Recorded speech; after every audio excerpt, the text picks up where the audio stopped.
Welcome friends. একটি লোকসভা কেন্দ্র একটি বা দুটি বা তিনটি জেলার বিধানসভা কেন্দ্রগুলি নিয়ে গঠিত।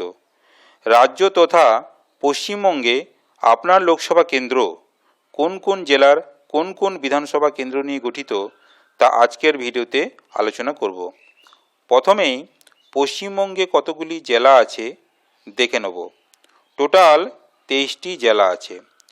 আজকে আমরা যে লোকসভা কেন্দ্রটি নিয়ে আলোচনা করব সেটি হলো মালদা দক্ষিণ লোকসভা কেন্দ্র। এই লোকসভা কেন্দ্রটি দুটি জেলা মালদা এবং মুর্শিদাবাদ জেলার বিধানসভা কেন্দ্রগুলি নিয়ে গঠিত। মালদা জেলাতে টোটাল 12টি বিধানসভা কেন্দ্র আছে।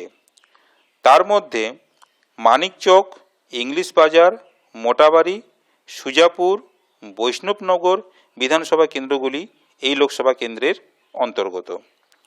মুর্শিদাবাদ জেলাতে টোটাল 22টি বিধানসভা কেন্দ্র আছে। তার মধ্যে ফারাক্কা এবং শামশেরগঞ্জ বিধানসভা কেন্দ্র এই লোকসভা কেন্দ্রের অন্তর্ভুক্ত।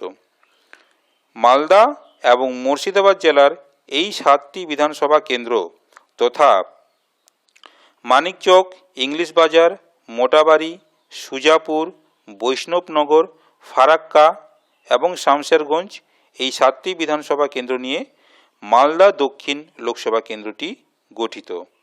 আপনাদেরকে একটি ছোট্ট ইনফরমেশন দেওয়ার চেষ্টা করলাম।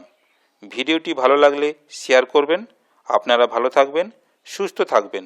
ধন্যবাদ।